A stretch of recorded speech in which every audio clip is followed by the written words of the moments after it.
اعوذ باللہ من الشیطان الرجیم، بسم اللہ الرحمن الرحیم۔ آپ میرا یوٹیوب چینل خواب اور تعبیر دیکھ رہے ہیں۔ میں ہوں حافظ عزیر۔ اللہ تعالیٰ کو خواب میں دیکھنا اور اس کی مختلف صورتیں ہیں۔ اگر کوئی شخص یہ خواب دیکھتا ہے کہ اللہ تعالیٰ کو دیکھ رہا ہے لیکن اللہ کی پہچان نہیں کی اور اسے کہتے ہیں کہ یہ اللہ تعالیٰ ہے، تو یہ بادشاہت کی دلیل ہے۔ اور اگر کوئی شخص خواب میں یہ دیکھتا ہے کہ اللہ تعالیٰ زمین پر یا کسی جگہ پر تشریف لائے ہیں، تو یہ اس بات کی دلیل ہے کہ وہاں کے لوگ مظلوم ہیں اور اللہ تعالیٰ ان لوگوں کی مدد کرنا چاہتا ہے۔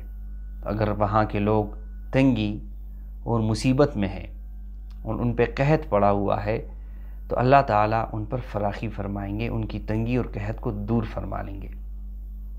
اور اگر وہاں کے باشندے، وہاں کے لوگ گناہگار ہیں، تو وہ اللہ تعالیٰ سے توبہ کریں گے۔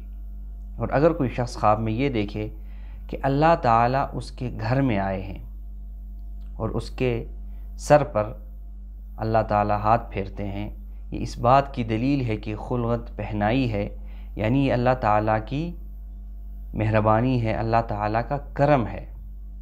اور اگر وہ شخص یہی خواب جو دیکھنے والا ہے کہ اللہ تعالیٰ اس کے گھر میں آیا اور اس کے سر پر ہاتھ پھیرا ہے، تو یہ شخص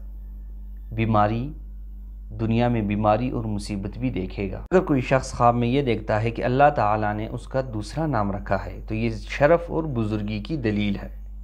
اور اگر اللہ تعالیٰ نے اس پر غلبہ کیا ہے، تو یہ زہد اور پارسائی کی دلیل ہے۔